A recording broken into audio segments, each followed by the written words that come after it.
Good day, everyone. So now I am here presenting to you the two crucial aspects or the most important factors in human resources management and workplace industry.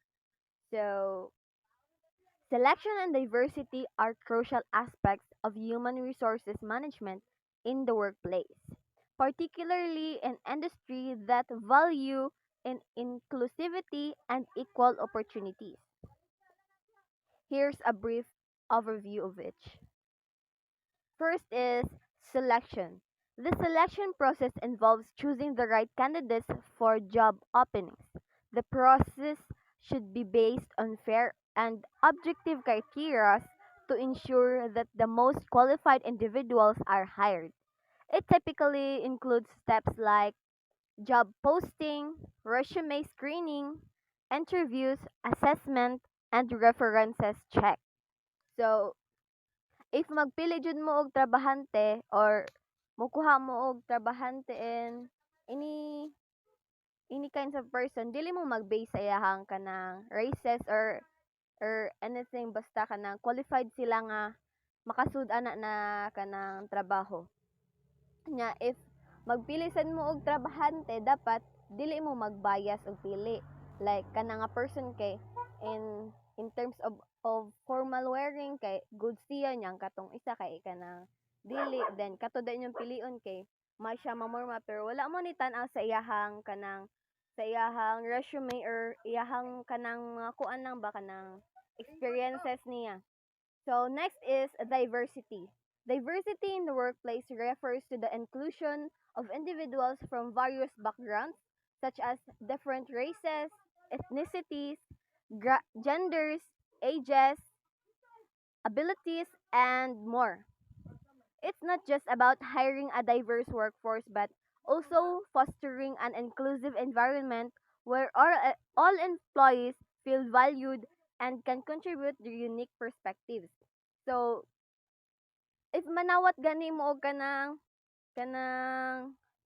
mga staffs or kanang mahimo na ninyong katrabahante kay dili jud ninyo i-control, like lain sad biya kayo as if ako kanang trabahante ko sa usa ka company, then controlling kayo ang akong controlling kayo ang ako ang leader. So syempre malain jud ko, or like dili ko ganahan mo commit sa akong trabaho, or like ma-bored ko sa akong trabaho. So next is, in industries that prioritize diversity, HR managers often employ strategies such as diverse recruitment, actively seeking candidates from underrepresented groups and creating inclusive job description. Next is inclusive training, providing diversity inclusion training to employees and management. So, naman dyan mga employees nga kanang flexible in any kind of job. So, though flexible siya ana kinds of job, need masad niya og training para masatisfied sad ka sa iyahang doings o kanang para good pud ang inyong impression to other companies. Next is equitable policies. Implementing fair HR policies such as equal pay for equal work and anti-discrimination measures. So, when it talks about money, dapat kung unsa ang kahago ato nga kanang employee nimo, mao jud to imong bayaran. Dili kay nag-over ang imong kanang employee og pila ka hours niya. Baliwalaon ang nimo, like kanang dili nimo i-appeal sa iyahang payroll. So, if nitrabaho og equally imuhang employees, dapat mo bayad ka sa ihang payroll equally, and dapat sa inyuhang kanang dili man jud na mawagtang ang discrimination sa inyuhang companies. But if you as a leader or as a manager, you should protect your kanang employees. Dapat dili nimo sila i-feel nga dili sila belong, like ino nimo sila nga kanang like i-feel bitaw nimo sila nga valued sila ana na place, or kanang para dili sila out of place ba or dili sila kanang sanay dili sila socializer bitaw. Next is supportive culture. Cultivating a workplace culture that encourage diverse perspectives, ideas, and collaboration. So, dili man sa na mawagtang ang lahi-lahi mo og cultures in a one companies. So dapat irespeto nimo ang kanang culture sa katong imuhang co-workmate og sa katong kanang higher rank pa nimo or kanang lower rank pa nimo pero lahi-lahi mo kanang kuan ba perspective. So dapat irespeto jud nimo siya dili kay imuhaynon siyang i-bully or i-discriminate. Next is measuring progress. Regularly tracking and evaluating diversity and inclusion metrics to assess the organization's progress. So, butanta lang, mag-audit na og money.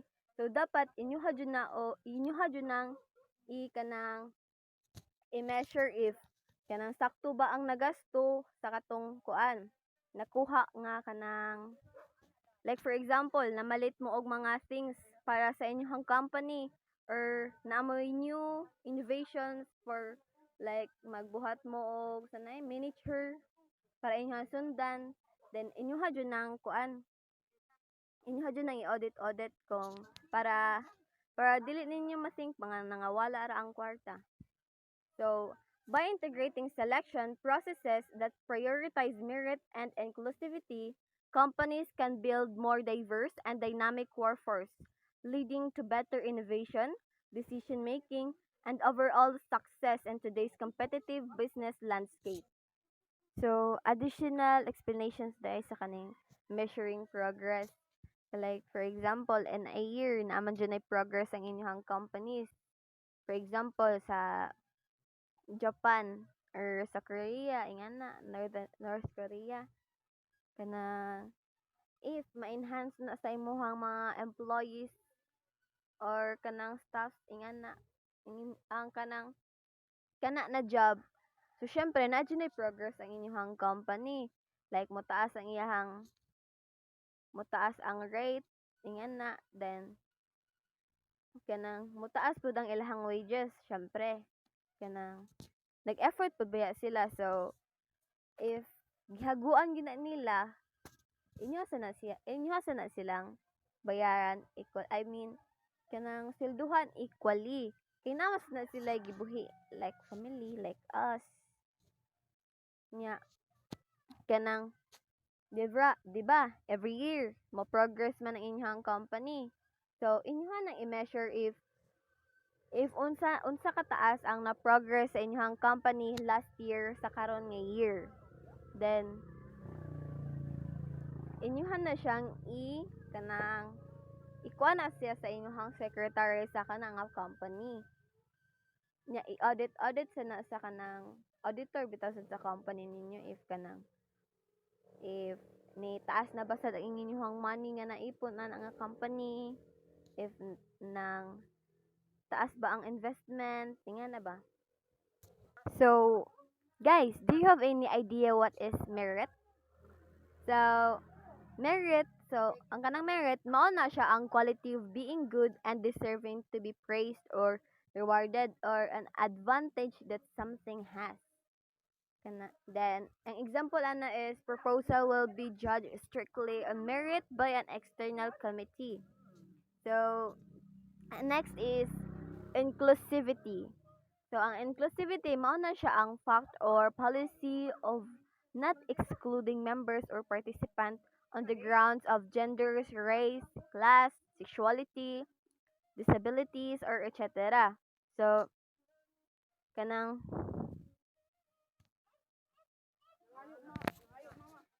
in one company, dili man jud na mawa nga na bisexual or straight, girl, boy, or kanang bayot nga lalaki. Laging ana, basta nya kanang once mahimo na silang kuan manager or CEO, dapat dili na nimo sila i-discriminate or kanang i-judge kay wala man na sa physical appearance. Naara man na nila if kanang ilaha jud ng barugan nga kanang kinds of job.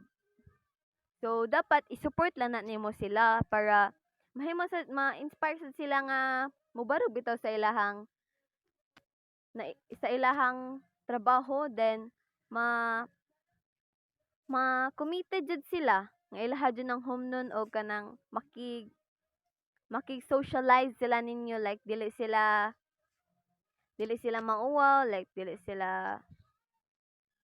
nila feel nga ay kana siya dili man na makig-friends nako or dili na sila makig-close nako kay kuan bayot ko ingana bisexual ko nya. If kanang kuan sad